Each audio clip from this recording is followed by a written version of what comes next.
Good evening. It is Monday, September the 11th, 2023 at 7 p.m. and we are meeting at Infinity Middle School. Welcome. I'd like to call this meeting to order. Welcome to all in attendance and thank you for being here. We appreciate your interest and support of Cherry Creek School Districts. Thank you again to our setup and our teardown team, our IT, our security team, as well as law enforcement for being here and ensuring that this meeting runs as planned. If you are able, will you please join me in saying reciting the Pledge of Allegiance? Pledge allegiance to the flag of the United States of America and to the republic for which it stands, one nation, under God, indivisible, with liberty and justice for all.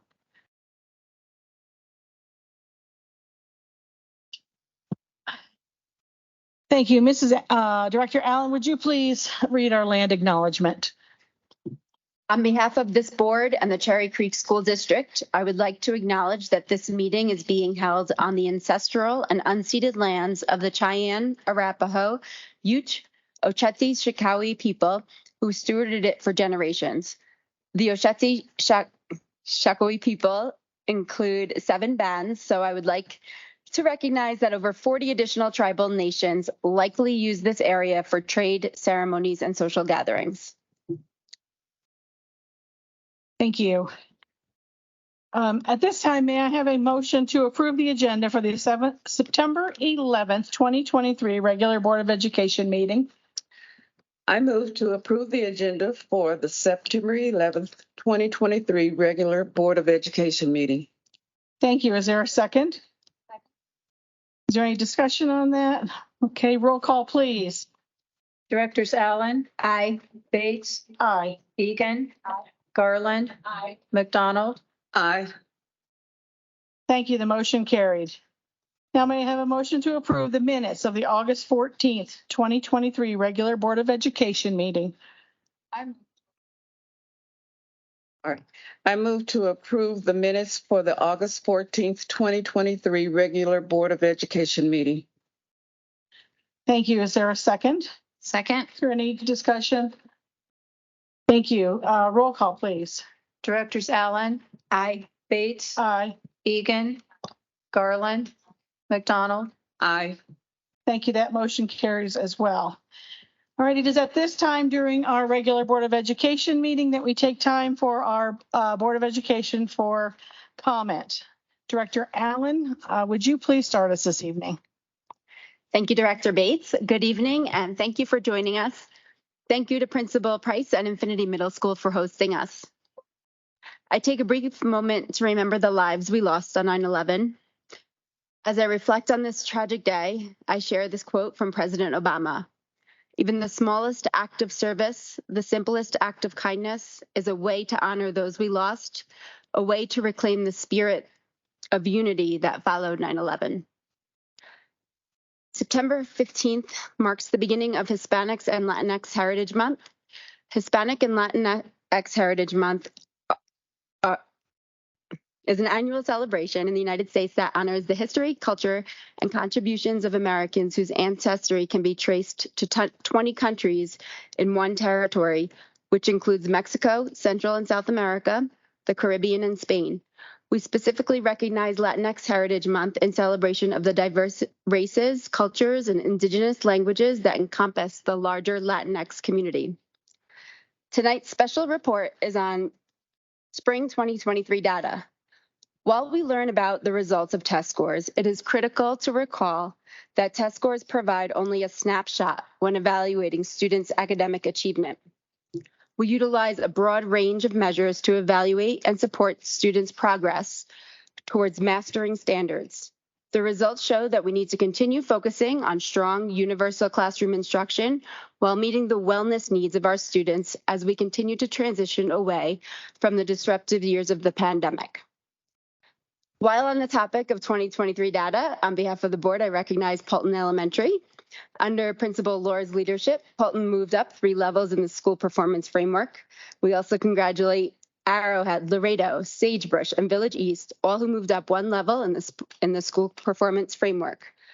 Improvement in results And Colorado testing shows how our educators' growth mindset empowered their students to achieve and excel. In my comments tonight, I also take the time to address national narratives which do not reflect the reality of what's happening in Cherry Creek. First, there's an ongoing insistence that schools and school districts are not interested in partnering with parents and guardians. This is not the case in Cherry Creek. We want parents and guardians at the table along students, teachers, and administrators so we can ensure we're meeting the needs of every student. It takes all of us to provide a safe, healthy environment for our children so they can be given the support they need to develop and flourish. To that end, our district regularly communicates with families and parents so they can be active, engaged, and informed partners in their students' educational experiences. Also, to that end, we invite parents and guardians to join district-wide parent engagement groups and have your voice be heard in important conversations. Opportunities range from your school's past committees, accountability committees, parent-teacher organizations, and Leadership Cherry Creek, and many others. To learn more about all of our district-wide parent engagement opportunities, visit our website at cherrycreekschools.org/get-involved. We also invite all parents and guardians to attend our board meetings held at schools across every district every second Monday of the month at 7 p.m. Another national narrative taking hold in our country is that the pursuit of equity necessarily reduces expectations of academic rigor and success. In our district, however, equity and academic excellence are not mutually exclusive. Instead, our core value of equity demands that we provide every student the tools and support they need to reach their potential for excellence in academics and in life. And that's it. I thank you for your time. Thank you, Director Bates. Thank you, Director Allen. Director Egan, would you go next, please? Thank you, Director Bates. Good evening, and thank you for being here. We appreciate the hard work of our setup technology and safety and security teams and the hospitality of Infinity Middle School and Principal Diana Price. Today, we remember and honor all those we lost on 9/11 and the first responders, including civilians who risked their lives to help their fellow citizens. We will never forget. This past Saturday was a day to honor our veterans and military, past, present, and future. A special thanks to Peakview Elementary Choir under the direction of Angela Anderson for the music and Christy Everson and Larry Bull for arranging this event. It's a big day, from lunch to the community celebration and the football game between Overland and Smoky Hill at Legacy Stadium. If you haven't attended before, I encourage you to watch for details on next year's celebration honoring our nation's heroes. And also in support of veterans, I'd like to share some amazing work our students do for the military community. It's a tradition at West Middle School to raise funds for puppies to give to veterans. Thanks to a partnership with Heroes Puppy for Life, the puppy helps the veteran come back to the life they lost due to trauma while serving our country. 4 heroes will receive puppies thanks to the students at West. September is Suicide Prevention Month. It's hard to hear, but suicide is the leading cause of death for kids 10 through 19 in Colorado. The Cherry Creek School District approaches suicide prevention with a broad range of initiatives and programs to build resilience, teach students social emotional skills, develop the whole child, and create a safe and supportive learning community for students and staff. I talk about this often, but we can all help prevent suicide. Remember this number, 988, for the Suicide and Crisis Lifeline, and visit the district website for many more resources, such as signs of suicide and sources of strength. Your local school can also help with mental health resources and support. Remember that sometimes it is only one trusted person that can help prevent a suicide. Remind yourself this month and all year long to look out for yourselves and each other. The District Accountability Committee held its first meeting of the 2023-2024 school year last week. Many thanks to Mr. Norm Alerta and Christina Atier for their thorough review of district and school performance frameworks and data. You'll hear from Mr. Alerta tonight on spring 2023 data. And as a reminder, DAC is organized by subcommittee. These subcommittees include the Unified Improvement Plan, or UIP, Budget Advisory, Family and Community Engagement, and Charter Schools. We encourage you to get involved with DAC, and we welcome your participation at meetings and/or in individual subcommittee work. Cherry Creek remains steadfast in our commitment to the safety and security of our students and staff. Education Week recently profiled the research-based emergency drill trainings we're providing to our educators. And Cherry Creek community cupboards are up and running for our students and families. Please consider donating food and other non-perishable hygiene items or a monetary donation for our community members experiencing food insecurity. And a big shout out to the 37 National Merit semifinalists and the 19 National Recognition Program awardees from Cherry Creek High School. We are so proud of your accomplishment and can't wait to see what the future holds. This concludes my comments. Thank you, Director Egan. Director Garland? Good evening. First, I just want to mention I've been up since 4 a.m. In my other life, I am also a Director of Development for Boy Scouts. We had a wonderful golf tournament today, and we also experienced 3 seasons. Very cold, and it rained, and it was blistering hot. I made the effort to get here, although a little bit late. And so this hair and this outfit is my truth, and now it is yours. And so in honor of whole well-being, welcome. So good evening. Thank you to the Altitude community for hosting us this evening. I want to take a moment to remember the tragedy faced by our nation on September 11, 2001. It was one of the worst days in America's history, but it brought out the best in all of us. We witnessed acts of bravery, selflessness, heroism during that time. We will always honor the people who lost their lives and all the heroes of 9/11. The Cherry Creek Schools Foundation is excited to offer educator initiative grants again to CCSD educators that work directly with students. Last year, they gave $193,000 to 202 educators at 54 schools, the most in the foundation's history. These grants positively impacted over 43,000 students.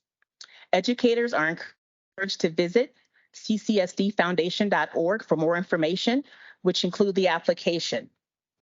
And the deadline is September 17th.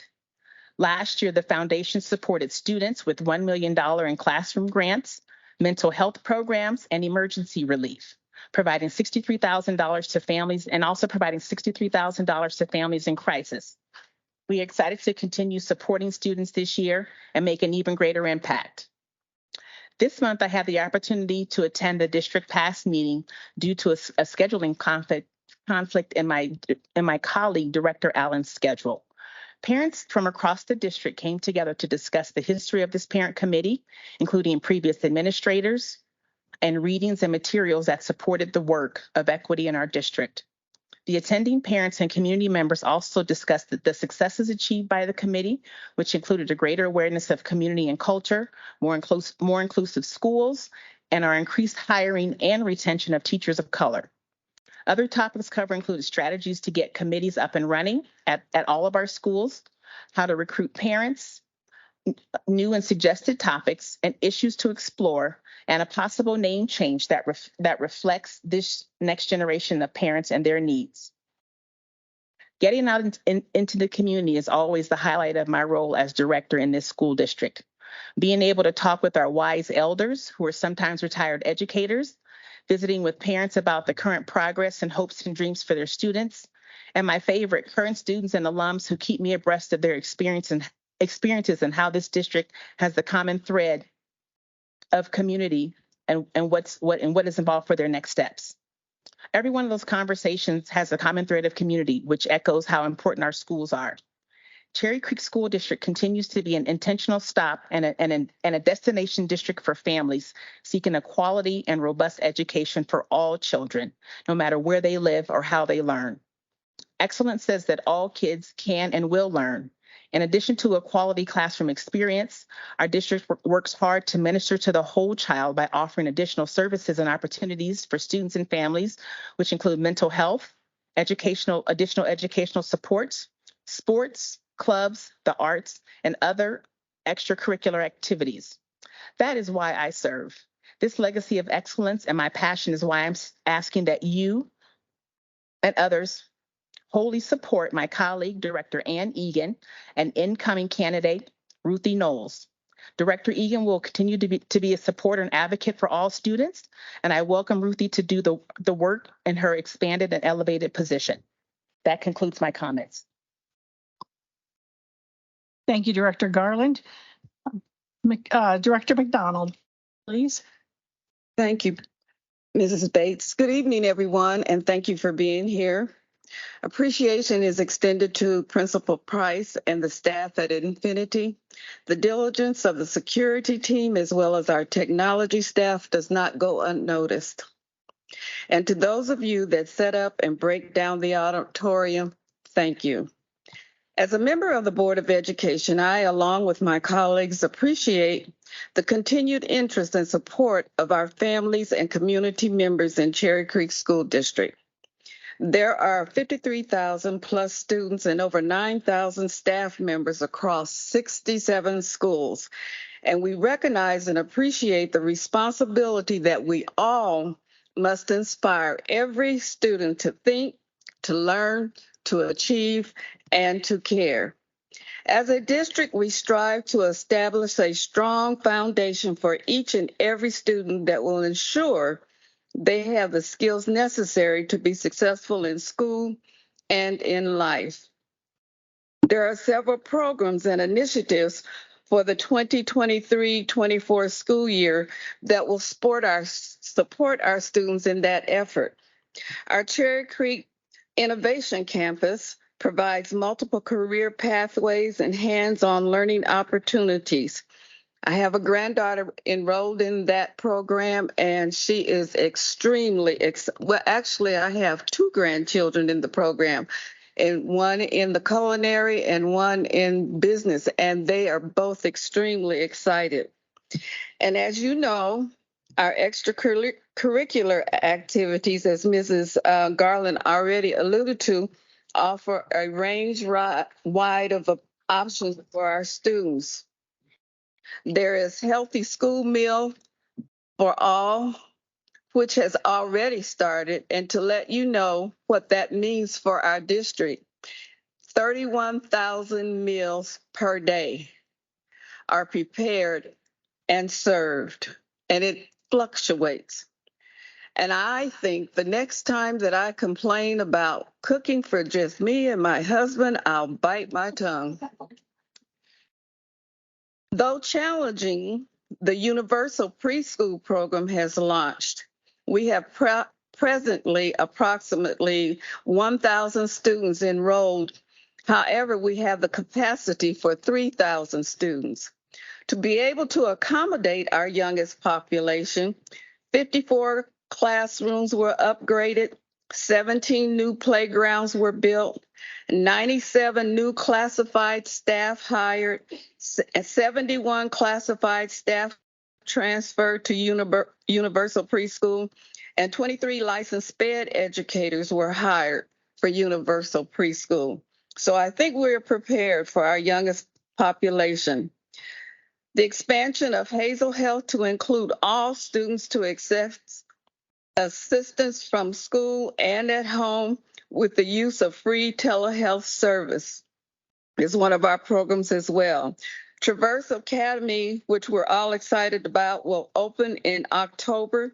We are very proud of Traverse Academy and its program and resources for students 4th grade through the 12th grade within Cherry Creek School District who are experiencing mental health symptoms resulting in significant pervasive impairment to their functioning and school achievement. I've highlighted only a few of the many opportunities and resources available for our students. Lon Waters said, a school building has 4 walls with tomorrow inside. A school building is a building with 4 walls with tomorrow inside. I believe that we can say without a doubt We are dedicated to excellence and ready to begin our tomorrow. In closing, shock, fear, sadness, even anger consumed so many of us 12 years ago. I'm sure that none of us have forgotten where we were 12 years ago. To some degree, we have recovered, yet in many ways, there are many families and friends that have not. It is safe to say America was changed in a major way.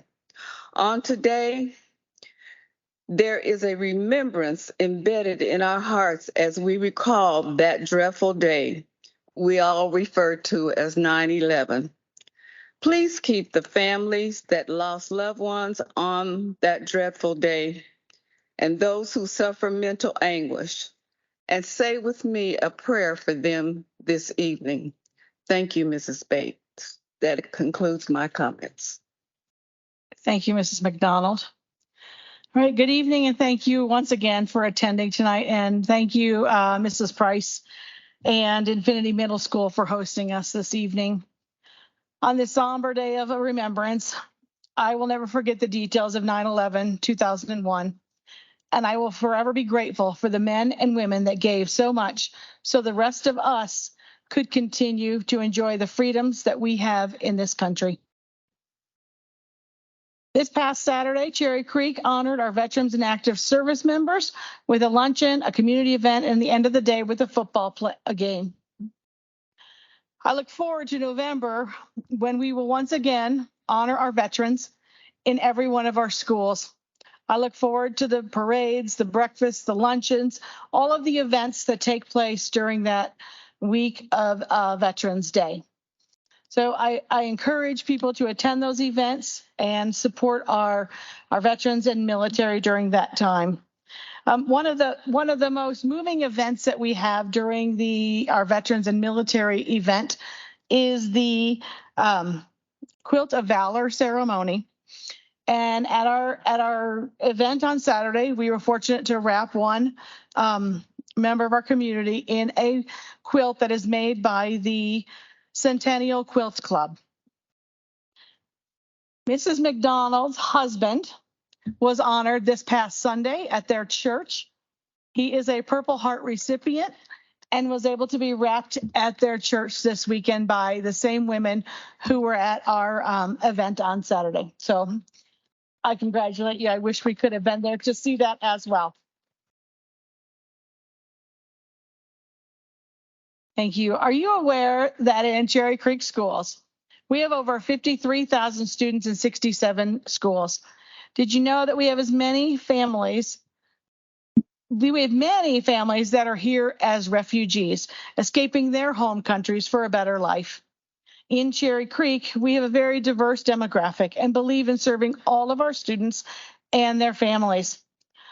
Our population consists of 11.6% of African Americans, 0.5% American Indian and Alaskan Natives, 8.9% Asian, 21.9% Hispanic, 0.3% Native Hawaiian and Pacific Islander, 48.2% white, and 8.5% are two or more races.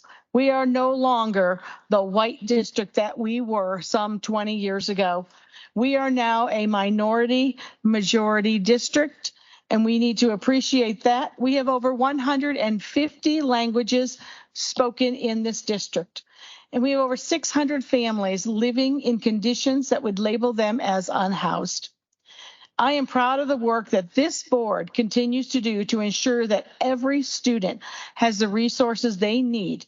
This board has supported the efforts of CCSD to ensure that all students in our boundaries can receive the education that they are entitled to and can have a successful future. I have enjoyed the many CCSD volunteered positions that I have participated in. This volunteer position has been the most challenging and rewarding of all of them. It is with pride that I can say that I, along with my colleagues, are making a difference in the lives of 53,000 plus students. With that, I would like to thank my colleagues for their dedication and sacrifice for this volunteer position. I appreciate your collaboration. With the upcoming election, I would like to take this time to thank Director Garland and Director Egan for choosing to pursue another term. I believe in you and what we have accomplished together. It is with pride that I endorse Mrs. Garland and Mrs. Egan. And that is my comments for this evening. Thank you all. So at this point, I would like to, it is at this point in our meeting that we invite our students to join us. And they have some comments for us. So I would like to welcome Elad Ashernafy from Buffalo Trail Elementary. I hope I got that right. Part of it at least? Yeah. Okay, thank you. All right, welcome. Hello. Hello, my name is Elad Ashnafi and I'm from Buffalo Trail Elementary. I'm honored to talk to you about how our school helps us build a growth mindset and friend relationships. Because we are kids, we make mistakes and we have to learn from them, and that's a part of having a growth mindset. That's also a part of our core values in our school, having good friend relationships and having a growth mindset. A growth mindset is never giving up no matter what. And so I also want to talk to you about having good friend relationships, and having a good friend they'll speak optimistic stuff about you, and if you make a mistake they'll still respect you no matter what. And Buffalo Trail helps us have a restorative conversation if two friends are having an argument, and the next day they'll be best friends again. And friend relationships doesn't only have to be in our grade, it can be in different grades as well.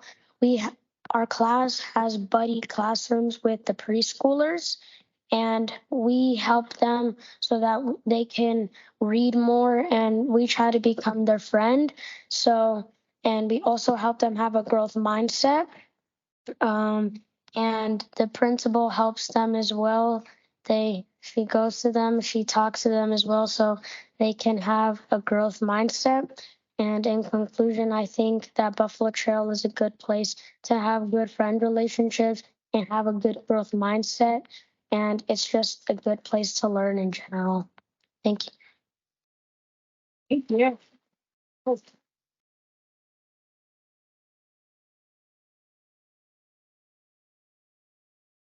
So Elad, we were a couple minutes late getting in here tonight, so I didn't get a chance to talk to you beforehand.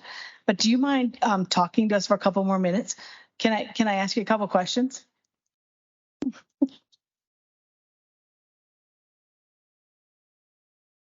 So you talk about your friends and what great relationships you have, and so that's awesome. Mm-hmm. I think that's great. How about your teachers? Do you have somebody special in your school that is a one person that you could really trust in your school to go to if you have problems? Miss Kennedy, of course. I've been at the school since kindergarten, and if I have like a problem or something, or I have a question, and I would go up to her and I would ask her for a question. That's awesome. I'm glad you have somebody that's a trusted adult that you can go to, and that you have friends in all grades, it sounds like. Yeah. All right. So you also said that your friends say optimistic things about you. Yes. What would they say about you? When I make a mistake, they'll say, you can do this, don't give up. They'll just speak good stuff about me. And I would speak good stuff about them as well. That's awesome. Thank you. And I know that your principal has some great pancake breakfasts at your school, right? Yes. I got to come and flip some pancakes with Mr. Mack one day. Yeah, I heard. Oh, you heard? I did. It was pretty fun. So, all right. Thank you so much for being here, Elad. You're welcome.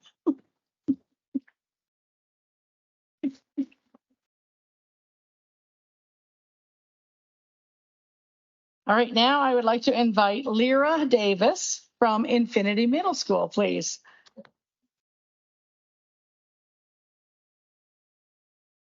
Good evening. My name is Lyra Davis. I am an 8th grader here at Infinity. I was chosen to speak here tonight about our Ready Society.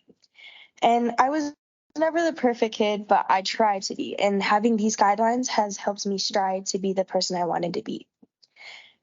With having, respecting my peers and embracing a growth mindset when I mess up, actively being myself and being a leader, dedicating myself to my community and my own impact. Having these guidelines has shown me that I can have an impact on my peers in a positive way. Also, having someone to look up to. The person I look up to has been someone I can lean on, someone I laugh with, someone who is smart, kind, and very, very athletic. She's not a celebrity, but to others, but she is to me, Selah Davis, my sister.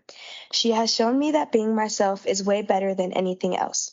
She was also picked to speak here about our PBIS philosophy, and having it planted into my brain has also helped me with my sports, with being respectful to my teammates, having a growth mindset when I'm pitching or when I can't make a shot. Showing my teammates to have a positive mindset and being a strong leader so they can follow. And dedicating myself to my team and having my own impact on my teammates. I really do appreciate having you guys let me speak here tonight. Thank you for listening.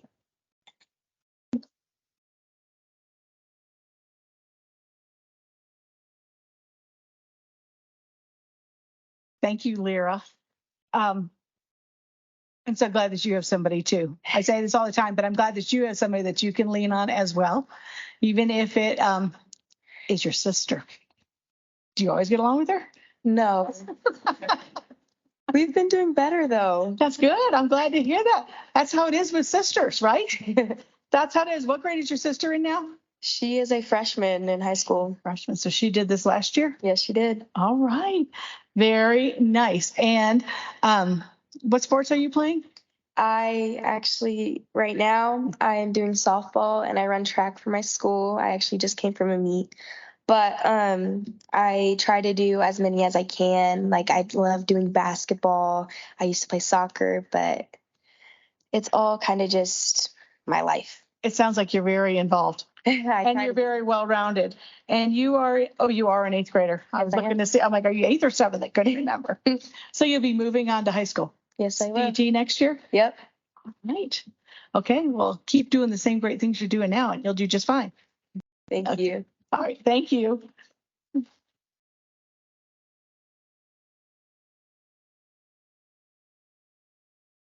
And finally, we have Ingrid Zapata from Cherokee Trail High School.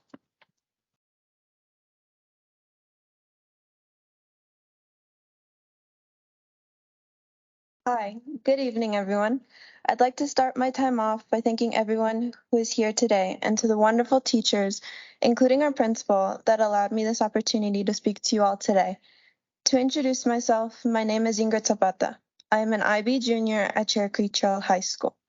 I'm here today to talk to you all about what having a growth mindset is and what it has taught me as a student over the years. First, what is a growth mindset? To me, a growth mindset is one's ability to expand beyond what we have already set up for ourselves. It's having the knowledge that new areas can be explored and improvement can be made. It's knowing that as time goes on, I will continue to change as a person, whether I notice it or not. Growing can happen in different ways and in different areas of our lives. Many of us are running towards a destination, may that be being the top of your class, being the star athlete, getting the leading role in the school musical, just getting an A on your next exam, or just being a better child to your parents. We all run at different speeds at different times in our lives towards certain goals and dreams. What I am running towards now will look different from what future me will be running to, but something will always feel the same, the process of actively growing. this in-between stage between me and my destination. Growing looks different for all of us, but to me, for a while, was filled with impatience and anxiety. I'd feel like I'd have to outrun my peers, especially in a highly competitive environment, just to stand out amongst a large group of people. I'd be filled with anxiety and not knowing if what I was doing was correct or if I was just on another detour, or with impatience that I wasn't as successful in my endeavors as my classmate sitting next to me. It's been hard, and I know I'm not alone, but it is at sometimes isolating. Eventually, as time passed, I did eventually grow, and I did reach those goals I was so hopelessly running towards. Time was what I was looking for all along.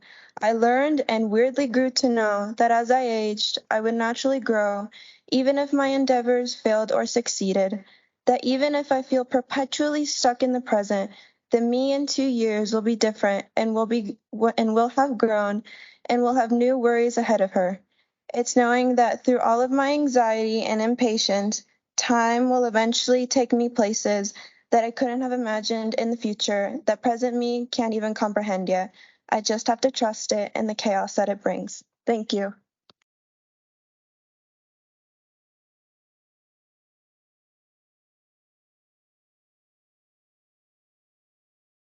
Thank you so much, Ingrid. Thank you. I really appreciate what you said about your anxiety and your impatience. I think everybody in this room could say they've been there at some point in their life. And we're always striving for something different. But yet you grew out of that and you've learned, and you may still experience all of that. And we talk about that all of the time. And so I want to say that I'm proud of you that you recognize that, because that's also part of the mental health that we talk about also. So I appreciate that. I'm glad you talked about that. So you're a junior, I saw. So do you have plans? What are your plans, or what is your pathway? Do you have plans? Yeah, I do have plans. I plan to study medicine in college and move on to medical school. The goal is neurosurgeon, but I'm still figuring that out. Okay. And that's okay. There you go. You're just going to keep growing and you're going to figure that out. A lot of people go to college not knowing what they really want to do, and they change it a lot of times. So good for you. All right. Thank you so much for being here tonight.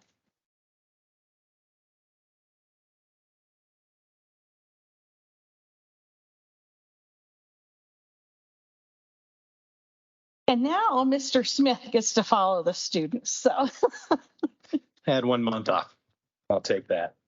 Hey, lad, thank you. Thank you for taking a risk today. And I appreciate you being a leader in your school.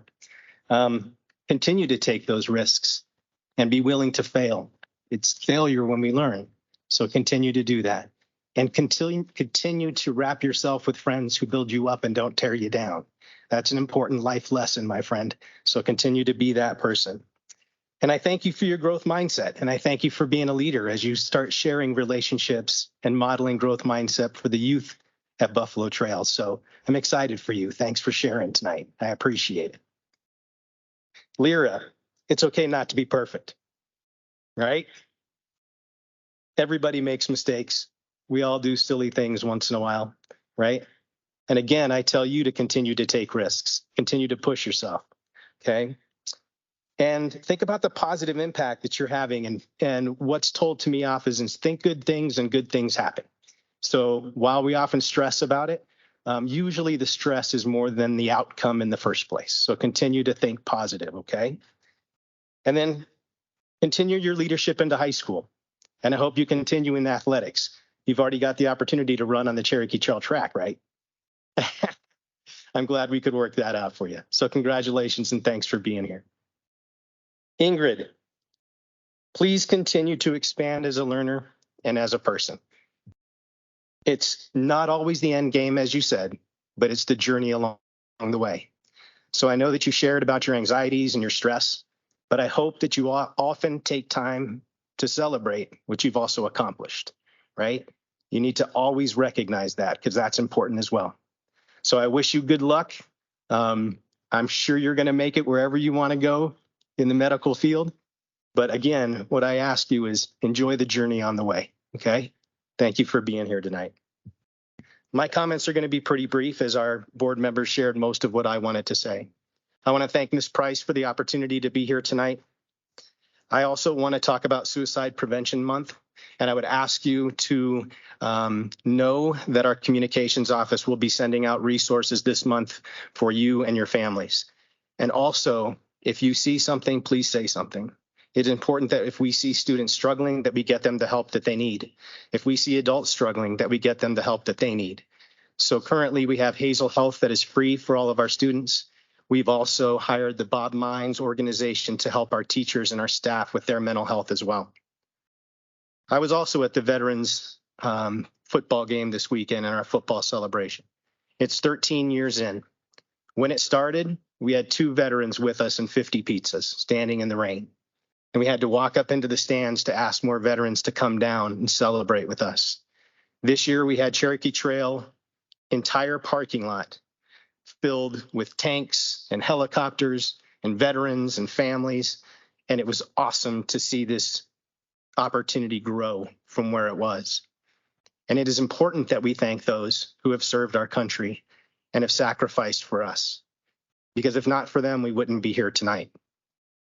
And with that, I would be remiss if I also didn't recognize 9/11 and our first responders for what they did that day and what they do each and every day in this district to keep us safe. So I appreciate that as well. I want to recognize Ms. Kim Kilgore, our Director of Food and Nutrition Services. As was stated earlier, with our free meals initiative through the state, we've moved from 24,000 meals a day to 31,000 meals a day, with our highest meal day being 34,000 meals. And this is done with about 60% of our staff in place. So I know they're working tirelessly to make sure that our students have full bellies so that they can learn. I also want to thank our transportation department. While other districts are having rolling blackouts or not having transportation at all across this nation, our transportation has stepped up. Everybody's driving. Our terminal managers, our mechanics are trying to make sure every single day our students get to school. And as Lyra said, we're not perfect, but we're doing our best to make sure we do our best. So I thank them. This evening, we will have Norm Alerta share with us around CMAS data and PSAT and SAT data. And I also want to recognize that that's just one portion of the journey of a student. There is much more to our students than just test scores. However, it is important that our students do well on these test scores. So in October, Dr. Jennifer Perry, our Deputy Superintendent, will be presenting our strategic plan in regards to the scores that you will see tonight. So I look forward to not only tonight's presentation, but the presentation in October as well. Thank you, Dr. Perry, for your work. I appreciate it. So with that, I will introduce Mr. Alerta to come up and give us a short presentation on our CMAS data. Thank you, Ms. Bates.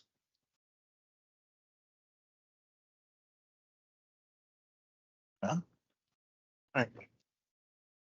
Thank you, President Bates and esteemed members of the board. I welcome and I'm thankful for this opportunity to share the results of our 2023 spring state assessment data.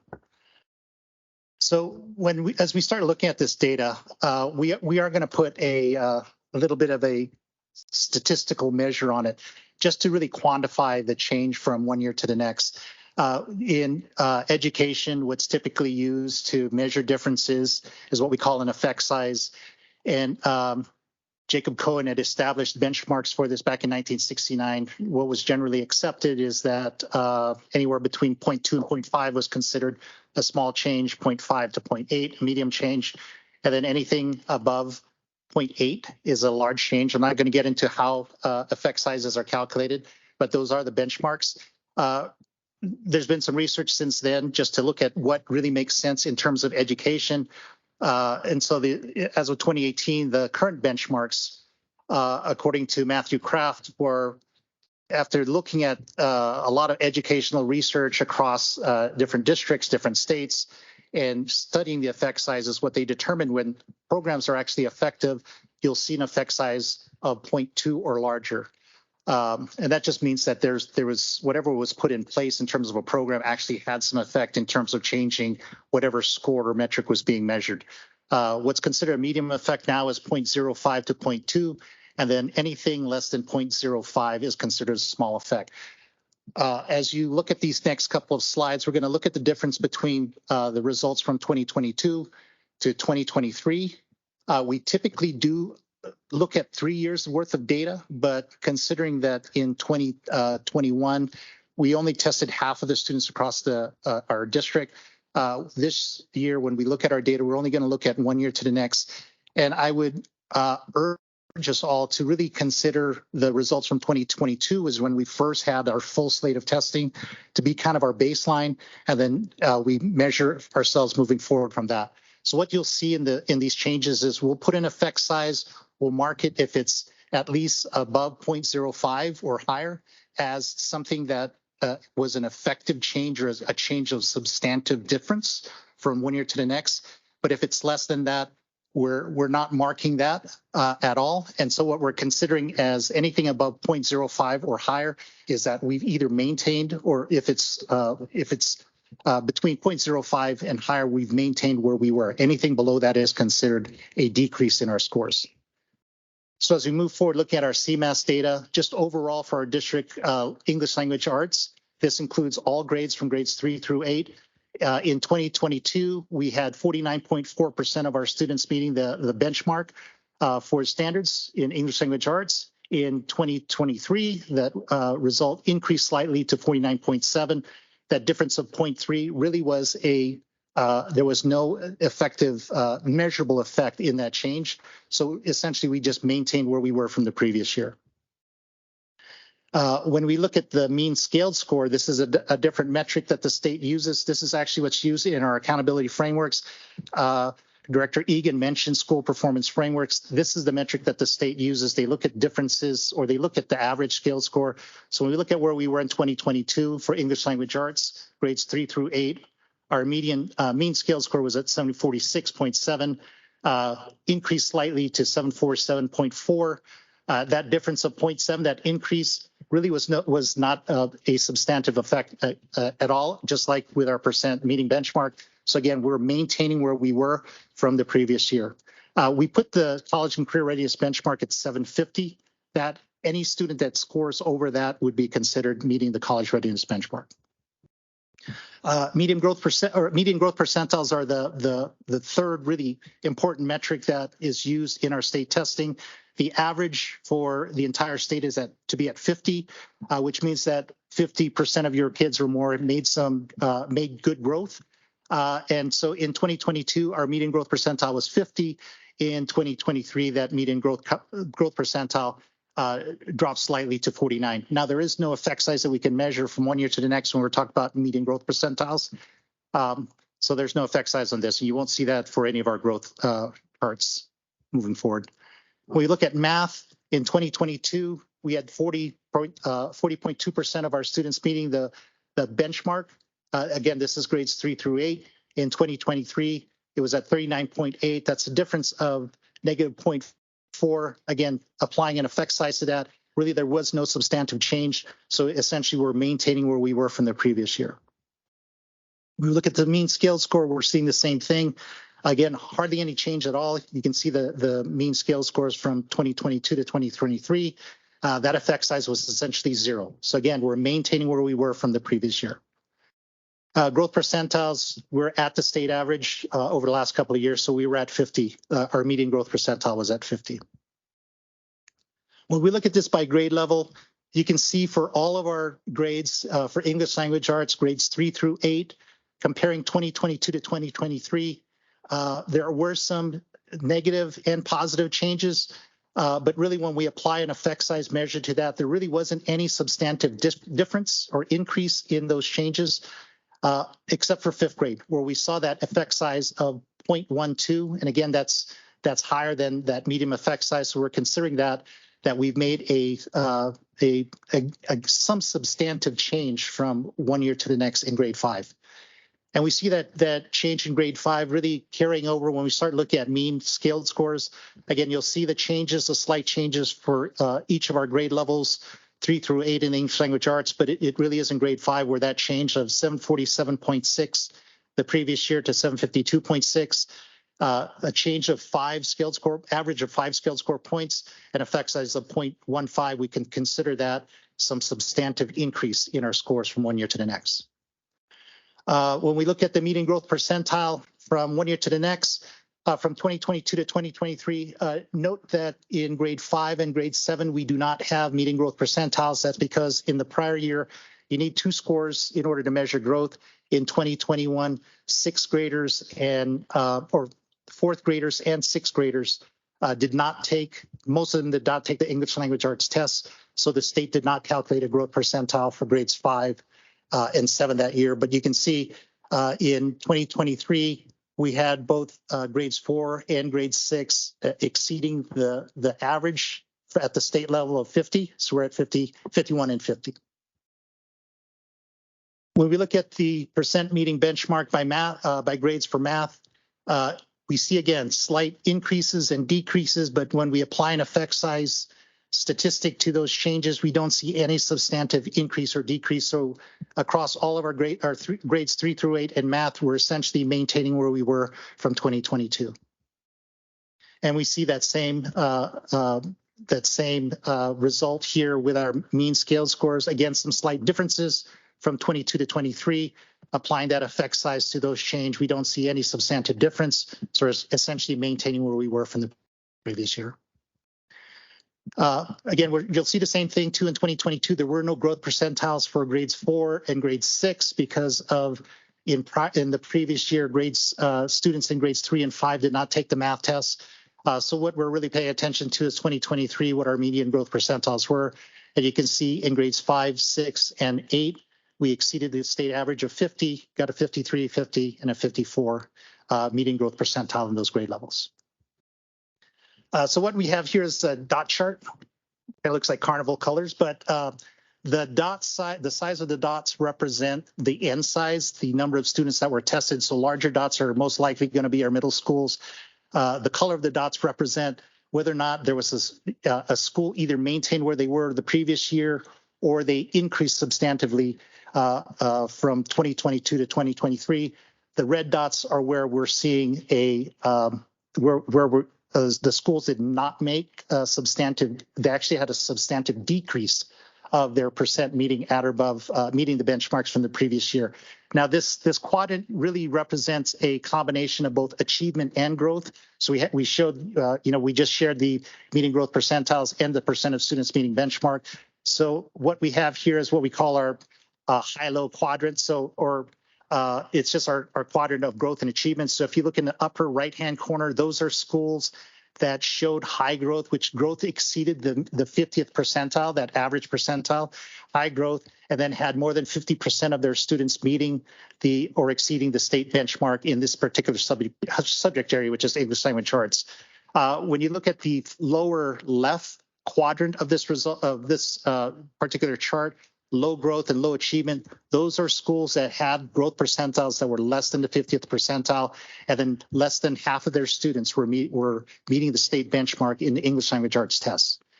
So if we were to really focus our efforts on any of our schools, we would probably want to pay as much attention as possible to our schools who are in that low growth, low achievement quadrant. When we look at the number of schools that made increases in their percent meeting benchmark, we had 37 schools that either maintained or increased where they were in the previous year, and we had 21 schools that decreased from the previous year. And again, decrease means that when we applied an effect size to their change from one year to the next, there was an effect size that was substantive enough to say that there was a big enough change from that prior year score. We look at the mean scaled score, we see 41% of our schools either maintained or increased where they were from the previous year in terms of their mean scaled score on English language arts, and we had 17 schools that actually showed a substantive decrease in their mean scaled score from one year to the next. Again, this is a similar chart. This is for math, again, representing high growth and high achievement, and then low growth, low achievement in the quadrants. And again, the size of the dots represents the size of the school, and then the red colors represent that the school made a substantive decrease in their percent meeting benchmark on math from the previous year. And then the green represents whether or not the school maintained or increased where they were from the previous year.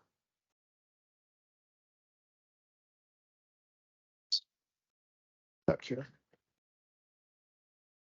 Okay, when we look at math in the count of schools, so the percent meeting benchmark by school in math, we had 42 schools that either maintained where they were the previous year or had a substantive increase in their percent at benchmark. We had 16 schools that had a substantive decrease in that percent of students meeting benchmark from 2022 to 2023. And we look at the mean scale score, we see a similar pattern. 41 of our schools either maintained or increased where they were from the previous year. We had 17 schools that showed a substantive decrease in their mean scale score from the previous year. For mean growth percentile by school, we had 30 schools that had a median growth percentile that exceeded 50, the state average, that was at or exceeded 50, which is the state average. And we had 28 schools that had a grade, for math, had a percentile, median growth percentile that was above 50. So now we'll go through the College Board state assessments. And these, when we look at the overall percent of students meeting benchmark, again, applying the same effect size, we actually see no substantive change. We're really maintaining where we were in terms of the percent of students who are meeting the college readiness benchmarks on the PSAT 9, 10, and the SAT overall. When we break it out by benchmark in terms of the percent meeting at each grade level, again, we don't see any substantive difference by grade level in changes in the percent from one year to the next. You can see with the effect size for PSAT 9, really there was hardly any change at all. When we look at the mean scale score for evidence-based reading and writing on the College Board suite of assessments, we do see that our 11th grade students, in terms of the average scale score from 2022, that average scale score of 529.8 to changing to 536.9, that increase of 7.1 mean scale score points was a large enough effect that we could consider that substantive. But PSAT 9, PSAT 10, really just maintaining where we were from the previous year. When we look at median growth percentiles, keep in mind that to measure growth in at the high school level, particularly for grade 9, the state would really be measuring how students did on the CMAS 8th grade test and then how they did on the PSAT 9 test. Now, the state did some looking at that CMAS 8th grade language arts test and looking at that content of the test questions and what's being measured on that test compared it to what's being measured on the PSAT 9.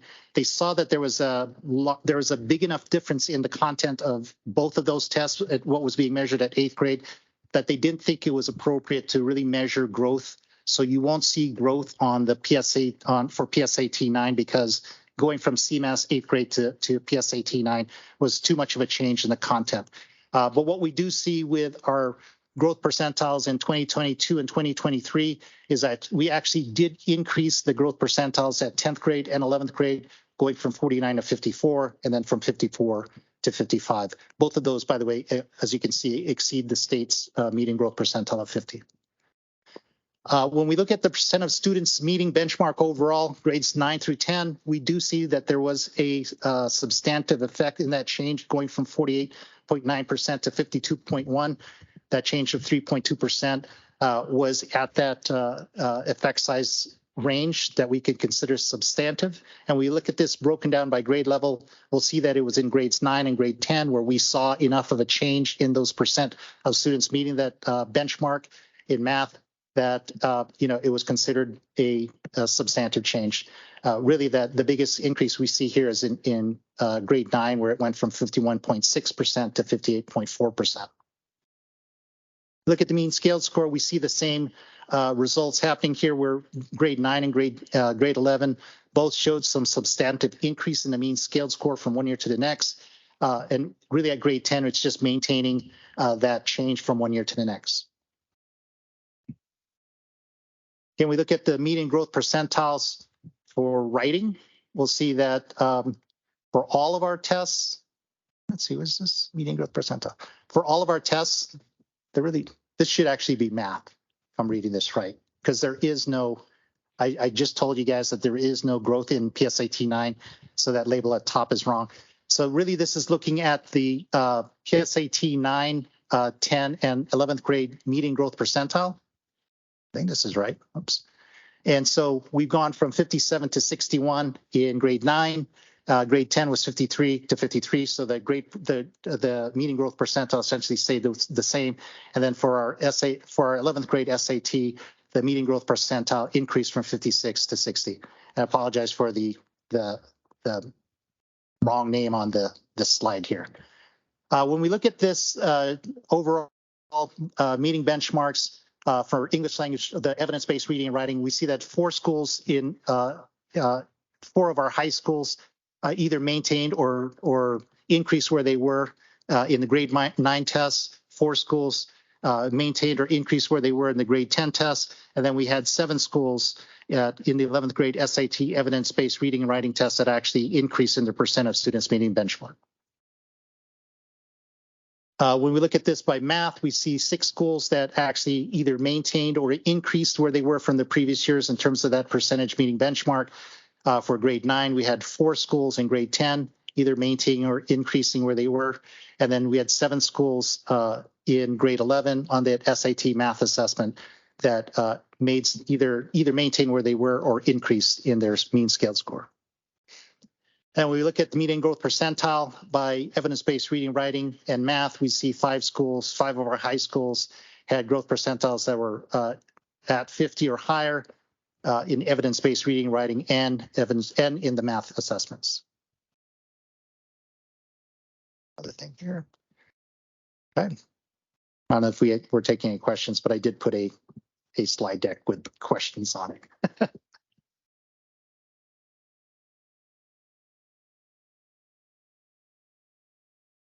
Thank you, Mr. Alerta. It's always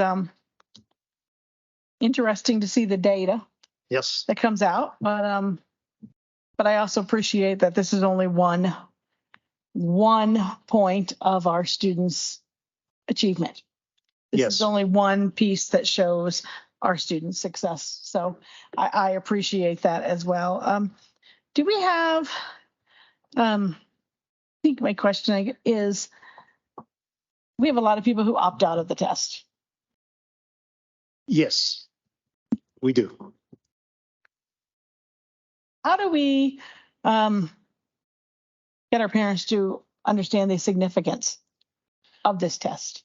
Well, I think the one thing I've told parent communities in the past is that the state assessments, because they are based on the state standards and how well students are doing in state standards, and as a district, we have implemented the Colorado academic standards, and that's where all our curriculum, our instruction, everything is built off our Colorado academic standards. And if students really want to demonstrate not just to themselves and to their parents and to their teachers, but to the entire community within their school and across the district, that they've learned and they've demonstrated that they've met grade level expectations. Really, the state assessments are the only assessment that will do that for us because it's statewide. It's essentially our common assessment across the entire state. So when I have spoken to parent communities and they ask me what is the meaning of the test, I tell them it really is that one opportunity that our students have to demonstrate their learning. And again, that shows up in our accountability reports. So again, Ms. Egan mentioned the school performance frameworks. That's the state uses the data from these state assessments to rank our schools. And what we tend to see is when we get good participation on the state tests, those school performance ratings tend to be where they at in terms of what we expect. We noticed that during after the COVID years, when we had a lot of people that did opt out of testing, we did see some schools where their scores, their ratings on those SPFs did drop. But once they got the participation up this past year, we did see some of those ratings come back up to the top. I know you mentioned Polton somebody mentioned Polton in their remarks. That was one school where we did see that participation really had increased participation had a very good effect on their accountability rating. Well, thank you again. I appreciate your presentation. Director Allen, do you have questions? Thank you. I did look at all of the data that you provided, and I did comment on Paulton because I know that was a quick turnaround, and I think they did a great job and are an example for really the whole state, not just Cherry Creek. So with that said, what are some of the other measures we use to see growth and achievement in our students in our district? Well, we do have interim assessments. So we did have FastRids last year, and we administered that 3 times a year, the fall, the winter, and spring. So with those local measures, we can see growth from fall to winter, winter to spring, or fall to spring, depending on how we look at that. And we did have to shift to a new assessment this year, so we are administering the STAR assessment, and we're actually closing our window this coming Friday. And once we administer the tests in the winter, we can again see the growth that happens from one year to the next. Now, when I talk about growth that way, we're really looking at a change in that scale score from the fall to the winter. That's one way of measuring growth. We know that our schools and our teachers have been using that data from that test to identify where, not just that it doesn't just give them a scale score, but it does break down the foundational skills that students might need for either reading or math. And so when our teachers are able to do that and provide the interventions, then they can measure more of this incremental progress on whether or not the students are getting those skills as long as those interventions and those supports are being provided. So we can either look at growth, we can categorize growth as fall to winter, or we can think of growth as progress of gaining those skills within this instructional type of cycle that our teachers are able to provide our students with the use of some of these tools. I am wondering if there's any long-term studies with CMAS. You may not know the answer to this. We haven't talked about it before at all. But is there are high CMAS scores alone a predictor of success in college and career? Like, are people tracked that long into the future? Well, I think anytime that question has come up or been posed, the next question is, how do you define success, right? And so is it income? Is it, happiness? All those things. So you can use the test score to predict a lot of things, but it's what you're trying to predict is like if we can quantify what that means, right? If we can say this is what success means, then I'm sure people would be able to study that. I think what's been done typically in education is, and this is where these college benchmarks come from, is they predict based on your score, what's the likelihood that you're going to score like a B on a course subject area in college. And so those are how some of these college readiness benchmarks are determined.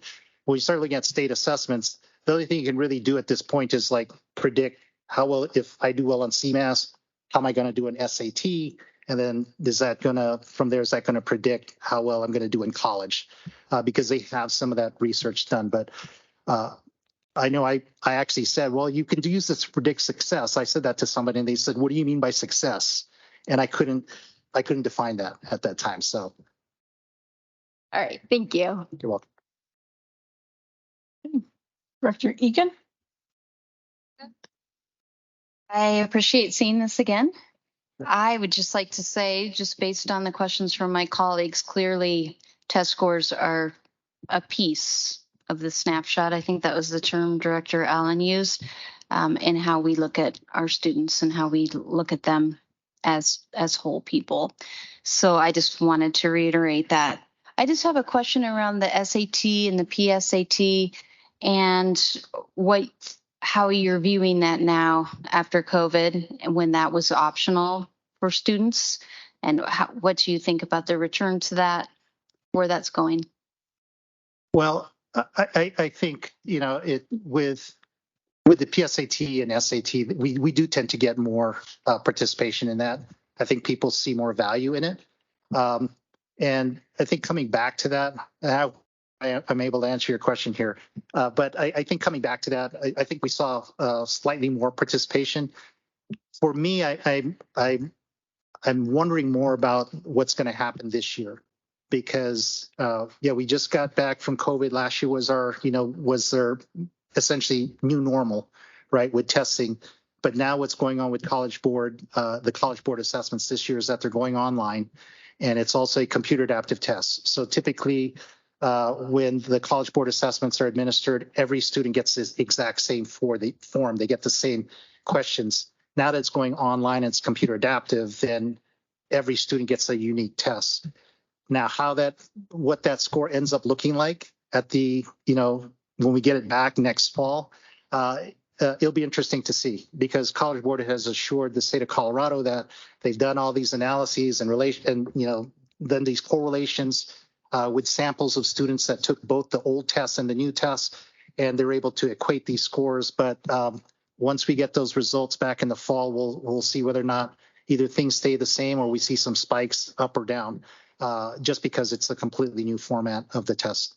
So Norm, during COVID, many of our universities and colleges put SAT on hold. So are you seeing that staying the same way, or are you seeing that change? I think there's, is that the question? That is, I think there is a push. Yeah, I think there is a push for that, and state and colleges and universities are saying that's not the priority score that they're looking for, but it does play a factor in the selection process. And let's not forget, in October we have some students that are taking the PSAT for the National Merit Scholarship qualifying test. The SAT still does have some value in terms of gaining scholarships. And so that is still, those college entrance exams are still used for that. So there is still some value that is attached to the test in that way, for scholarship purposes, at least. Sorry, Ann. Sorry, Norm. And can I ask you a follow-up question too? Yes, Sorry, sure. I'm taking the director's time. But how many opportunities will our students have to practice on this new platform? So we actually, I think this week, Jason's team loaded this new Blue Book app they're starting to load the Blue Book app, which is required on all of our high school devices. So you have to have that app on a device. Also have to have a College Board account in order to take a practice test. We had some practice tests that were online, but they are not the same format as what students are going to experience. So we're encouraging our high school principals to get their students to practice to take that practice test at any opportunity that they have. I know there were some high school principals that were looking at the College Readiness Day in October. They are going to give the 11th grade NMSQT, the National Merit Scholarship test, but we're encouraging them to consider using that day for our 9th graders to take that practice test as well on this new Blue Book app. The thing about it is, once you have a college account, a College Board account, and that Blue Book app on your device, you can take that practice test as many times as possible. And I would encourage it, because there are some help, things that students have to find, where the calculator button is, where the go back button is, where those kinds of accommodations or tools. Those are all in the platform. They just have to be able to be comfortable with that, be ready for test day in the spring. Great, thank you. And Superintendent Smith, thank you for your follow-up questions as well. It's amazing how much it changes. With my oldest, we started down this road in 2010. It's a completely different thing now. Yep. So thank you for being nimble and for all your attention to this. Great, thank you. Director Garland. Thank you. And I've always wanted to say this. Hi, Norm. No one's ever said that to me before. No one's ever said, Norm, when I walk into a place. So.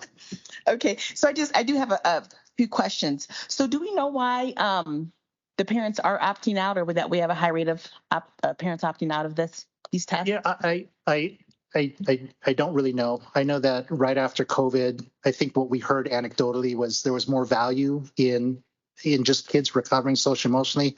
I think there's some perspective for some of our parents that the tests and the results could be traumatizing, right? I mean, I think one of the goals in our district is disproportionality. We see that across not just when we talk about program identification, advanced courses, but we also see that happening in our test results.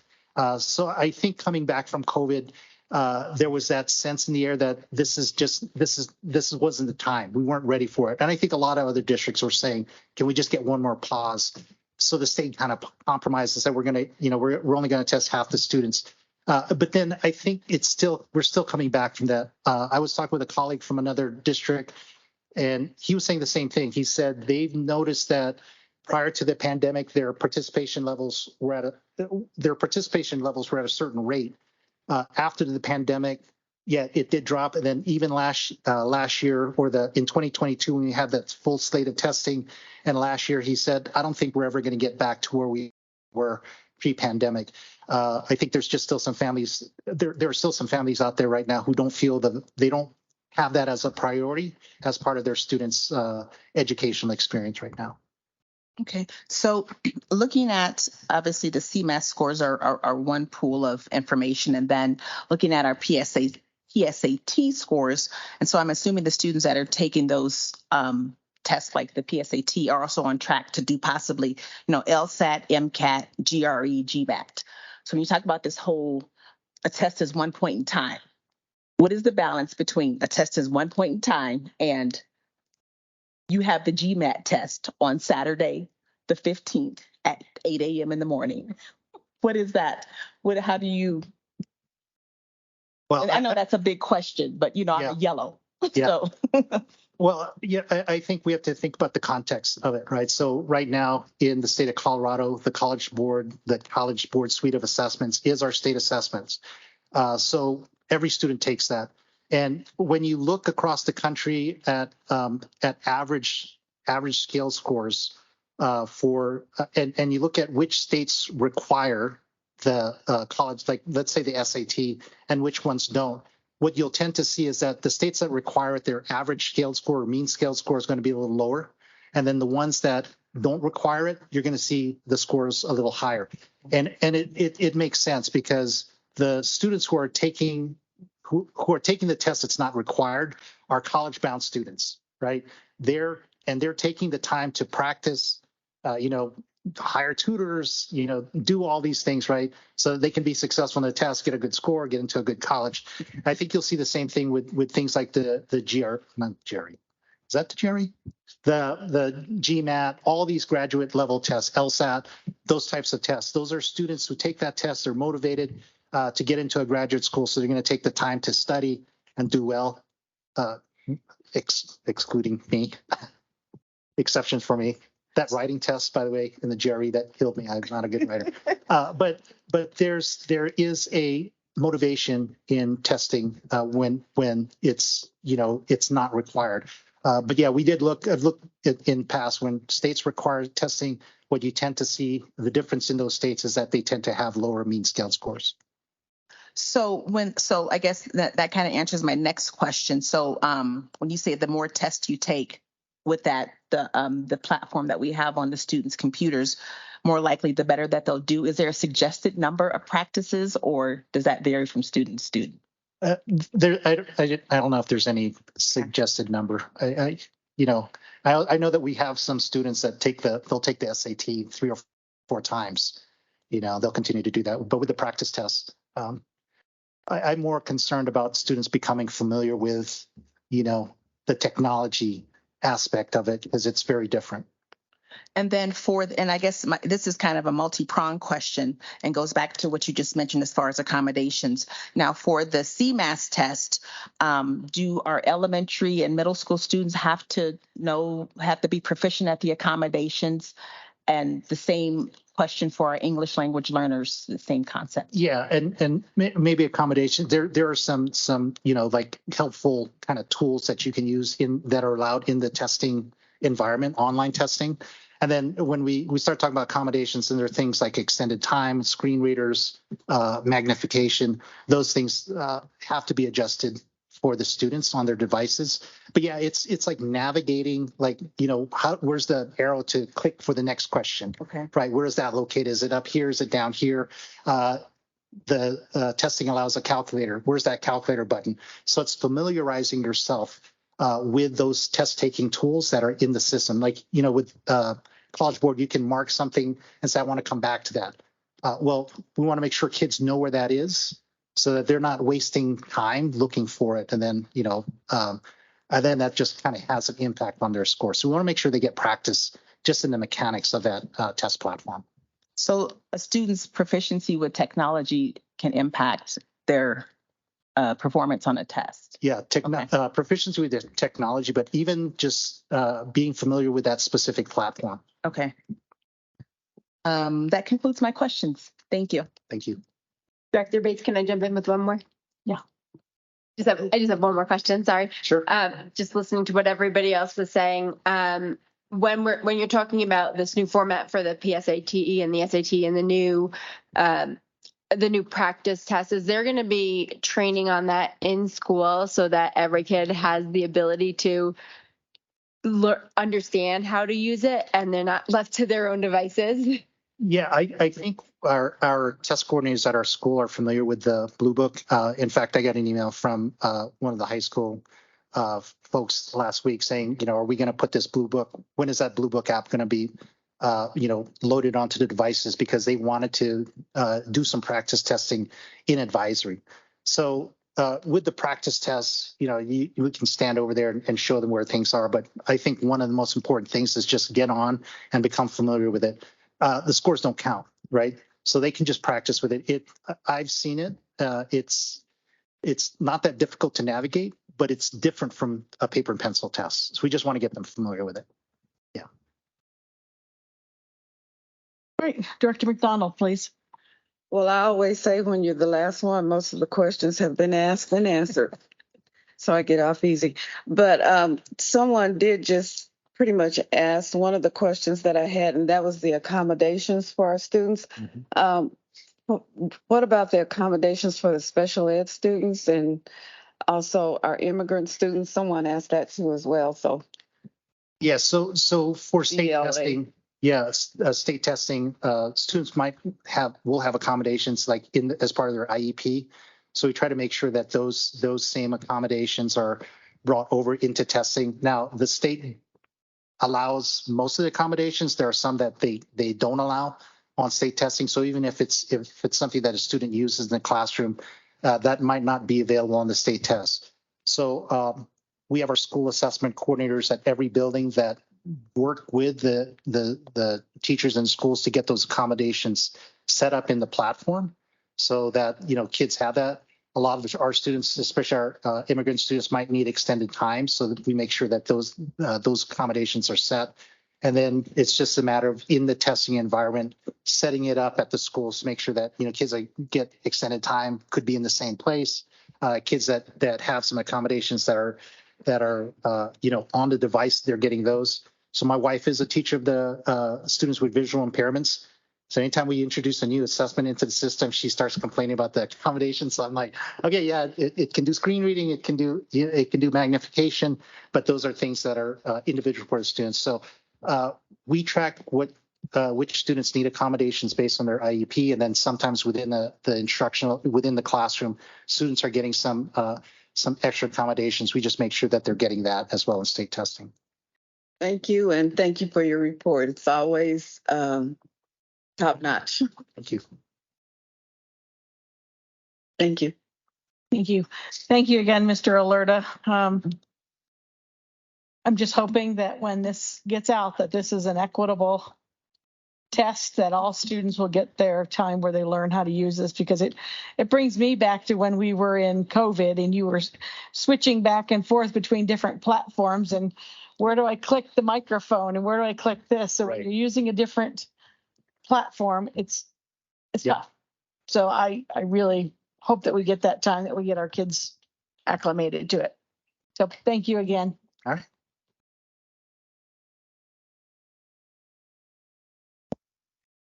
All right.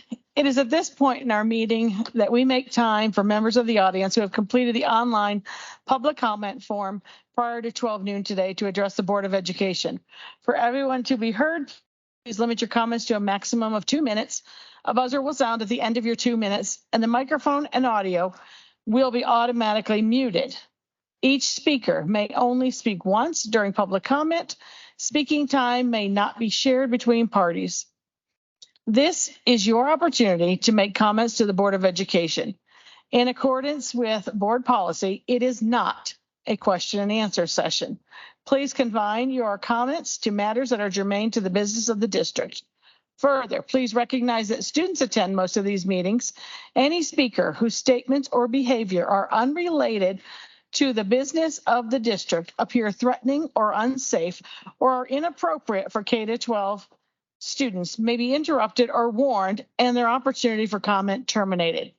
Audience members who speak are asked to do so in a respectful manner, and the audience is encouraged to listen respectfully. Any speaker or audience member who disrupts the good order of the board meeting, including the speaking time of others, may be asked to leave. We are very interested in your feedback and will listen carefully. On behalf of the board, I want to thank you in advance for your comments, for taking the time to come, and for your time to come to tonight's meeting. Mr. Koenig, would you please invite our first speakers? I'll call 5 people up at a time. If you can line up behind the podium in order, please remember to state your name at the beginning. Maureen Welch, Christian Caldwell, Misty Dupuis, Rashida Adurago, and Rima Wadon.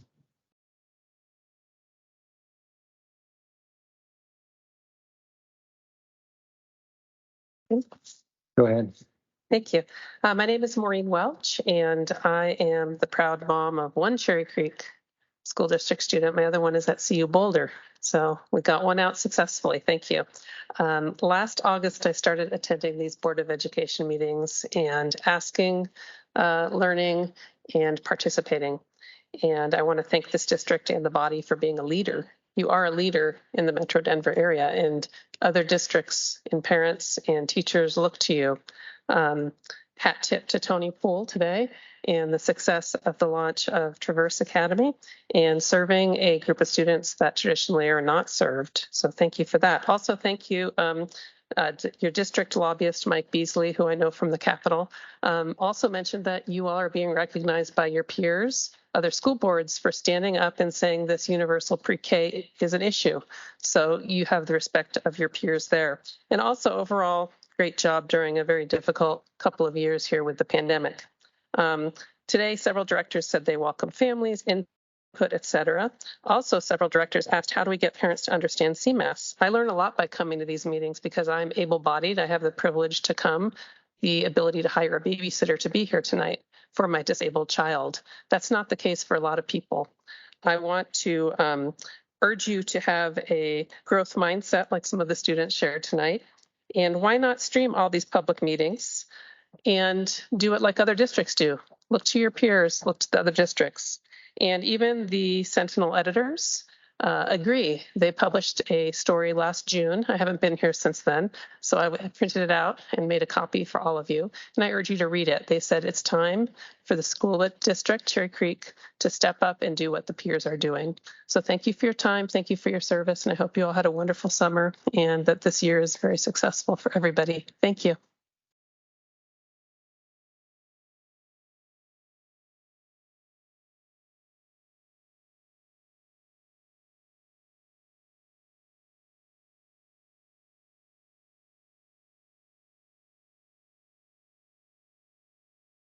Ready for me? Good. Yep.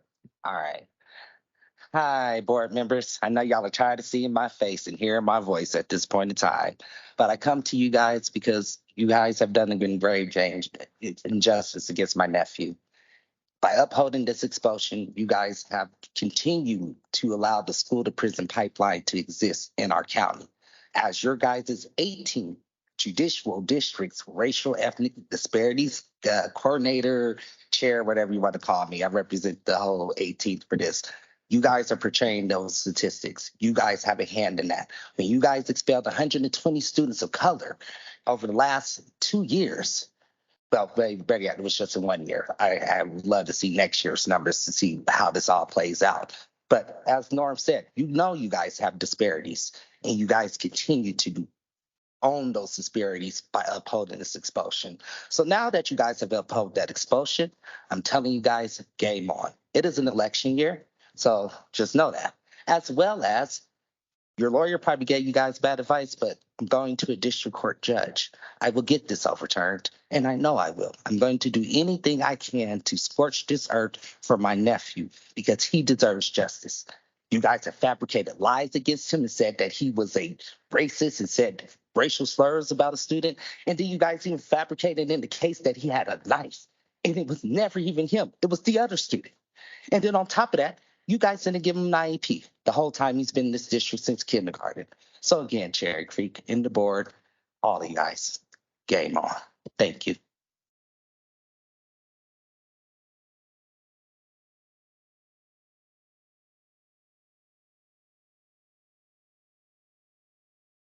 Hello, my name is Misty Dupuy. Towards the end of last school year, my 8th child, an 8th grader at Prairie Middle School, came home in tears. They told me that their choir teacher had been fired. This news came as a complete shock as I was very familiar with their choir teacher, was in her 2nd year at Prairie. I was not only very fond of this teacher, but as a professional musician myself, I knew she was teaching the kids a solid curriculum. She was also a teacher who made the kids feel welcome, accepted, cared for, and safe. Then I found out there were 2 new music teachers who were being fired, and they had both been instructed not to say a word until that day, a day that was oh so conveniently past the last school board meeting for the year.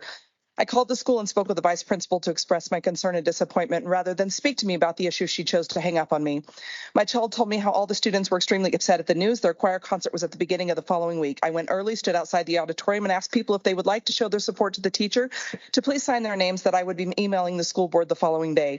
The outpouring of support was overwhelming. So many told me how shocked and angry they were at the news, how their child had been heartbroken, and that they were glad I was going to address it with the board. Mr. Rodriguez, the principal, came out and threatened me and told me he was going to call security and have me removed. He continued to threaten me until my husband showed up and began to respond to the principal's threatening behavior. The concert was incredibly emotional, and at the end, a huge group of students gathered their teacher in a massive hug, and most of them were crying. The teacher was showered with hugs and flowers. It is the mark of an excellent teacher to garner so much love and support from their middle school students. A teacher like that is a teacher that schools should work to keep. Mr. Rodriguez came to a school that had one of the best performing arts middle school programs in the state. He managed to gut it, and he ran off at least 2 excellent choir teachers during his time there. I was thrilled to hear that he was leaving, but disgusted to learn at the damage he was doing on his way out the door. After emailing my letter and the hundreds of signatures I had gathered in just one evening, a board member called me. I told her the story. She then said she wanted me to make sure that I felt like my voice was being heard. Of course, that was the end of it. Not only was my voice not heard, but neither were the hundreds of other voices that were with me. I've lost a lot of faith in this board. I am not sure if you will stand up for our students or teachers. I came here to speak tonight because I wanted to make sure there was a public record of the way Mr. Rodriguez was allowed to treat good teachers. Thank you. Your time is up.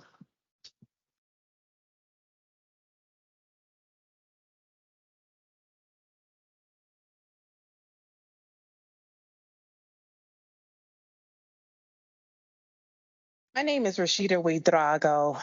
Cherry Creek has an issue with people of color. It's a fact. It's not something that is just out there. But when you have an opportunity to stop and disrupt harm and you choose not to do it, you are perpetuating the very thing that you guys say you are against. How many adults does it take to expel a student? And when the expulsion is literally done wrong and it's put in writing that it's done wrong and no adult stands up and says, no, we won't do this. What interventions were put into place to help students and yet we do nothing? Don't tell me about equity if no one's willing to stand up and do what is the hard thing, to stop and say, I will not harm students of color anymore. There are some people who have actually stood up and began to do that, but there are others who continue to perpetuate it. I ask you tonight, when you think of the school to prison pipeline, where are you on that line? And be truthful with yourself. Are you perpetuating it? Are you disrupting it?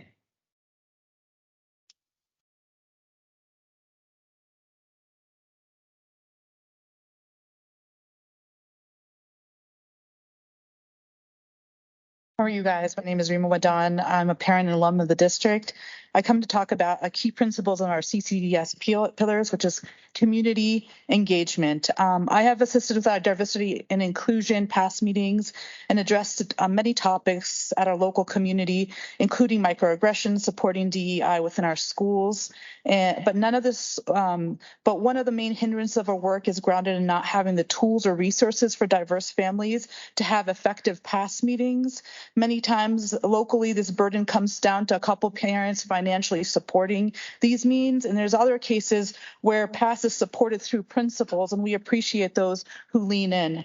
What I'm seeking from the board is to please provide all schools with the resources and tools to make earmarks specifically for D&I and past so that we can invest into the diverse books, communications, flyers translated in the top 5 languages to encourage parents to lean into our district. I would like you to please provide with all schools and resources and tools to execute DEI past meetings. Also support speakers that talk about DEI past so that the meetings are action oriented. And I want to stress that I do not want the past meetings just to be a checklist so that our district is going into schools with principals and saying, oh, do you have a past meeting? And nothing is done from that, but to actually engage with our parents, with our students, with our staff. Supporting this meeting will assist with equity and engagement, which is necessary to ensure the excellence in our district. It would further elevate the diverse voices within our district because our children deserve nothing less. Thank you.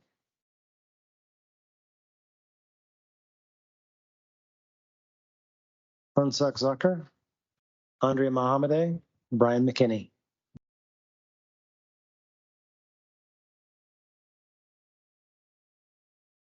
Hunsak Zucker. I am here today to thank you, the members of this Cherry Creek School Board, for all that you do for all the students in Cherry Creek. It is a school board election time, and I am both grateful and terrified about the choices in front of us. Our board, albeit flawed in its own ways, has been serving this community for all families. Angela, I'm so very grateful for the relationship we have been able to forge and to have a front row seat to the ways in which you serve all the kids in this community. Our district needs board members who are going to fight for the protection, rights, and dignity of all students, not just the ones who conform to the status quo, causing active harm to students of color and the LGBTQ communities. From the onset of his candidacy, Scott Graves has aligned himself with far-right extremists, including a planning call with an active member of FBC United.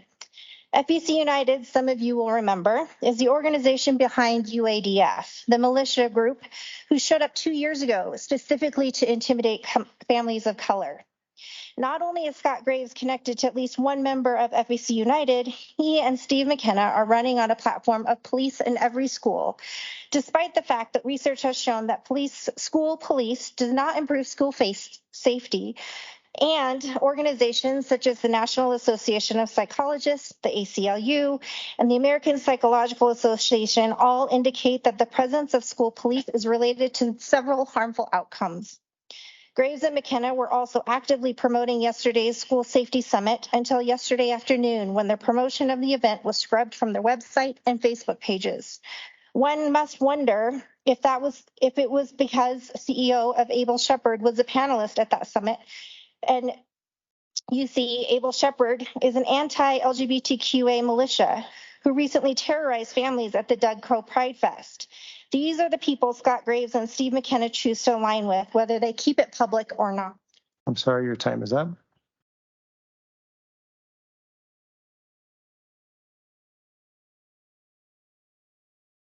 Good evening. I picked up a copy of board candidate Stephen McKenna's recent book.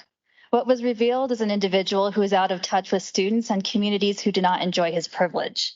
After 2 arrests for DUIs, McKenna received what were slaps on the wrist, relatively. Through this lens of experience, McKenna is understandably an advocate for more police presence in schools, but for other communities, police presence is a threat to existence. I can't help but think of 17-year-old Jessica Hernandez, who was shot and killed by police after she started her vehicle, or Christian Glass, who called police during a mental health crisis for help, but still ended up being shot and killed. Nobody is saying police are unnecessary. Racist literature was just dispersed across more than one CCSD neighborhood this weekend, and police were there to help. But we need a board member who understands that increased police presence is not a magic solution, and for some, it robs educational opportunity and increases feelings of anxiety and hopelessness. We need board members who understand the complexities. In McKenna's book, he also admitted to placing his privates where they don't belong during this tailhook scandal. This isn't my definition of excellence. McKenna stated in his book, this will sound sexist, but mothers should care for children, at least infants, or at least in my family. Mothers staying home with children is a choice that not all families enjoy. Working families deserve a board member who understands that putting bread on the table includes working mothers who sacrifice for their kids. McKenna also stated, too many today focus on the sins of slavery and oppression committed by the United States in the past, while glossing over our country's many great triumphs. My kids spend more time learning about the triumphs and less about the lasting impact of slavery, which we see in overpolicing of communities of color, disproportionate student discipline, disproportionate incarceration rates, and more. Even in learning about the triumphs, we rarely hear about the contributions of communities of color. It is McKenna who wishes to gloss over history and ignore present reality. The CCSD community deserves better representation than this on the board. Thank you.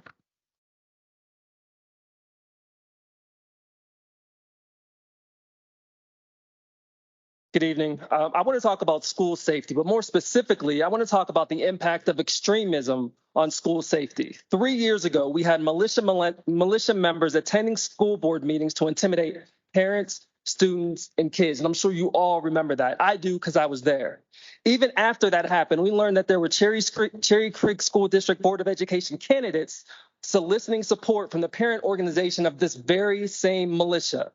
How's that for school safety? 2 years ago, a school board meeting was sent to virtual because of a bomb threat, because of the recklessness of some community members. How's that for school safety? 1 year ago, the founder of the Colorado Parent Advocacy Network, one of the few organizations supporting this new slate of board candidates, had to be physically restrained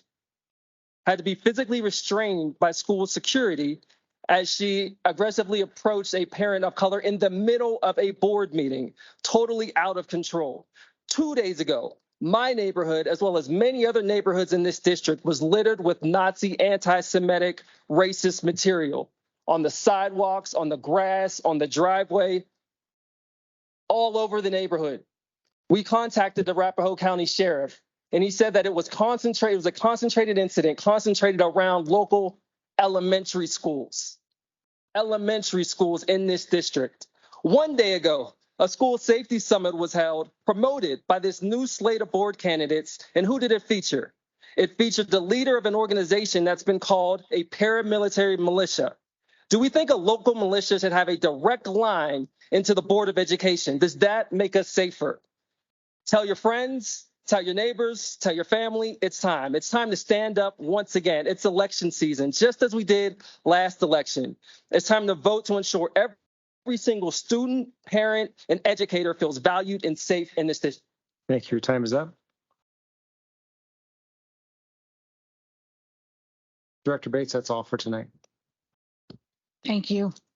Again, I'd like to thank our speakers. While this is not a question and answer session, we have listened and we've made note of all of your comments.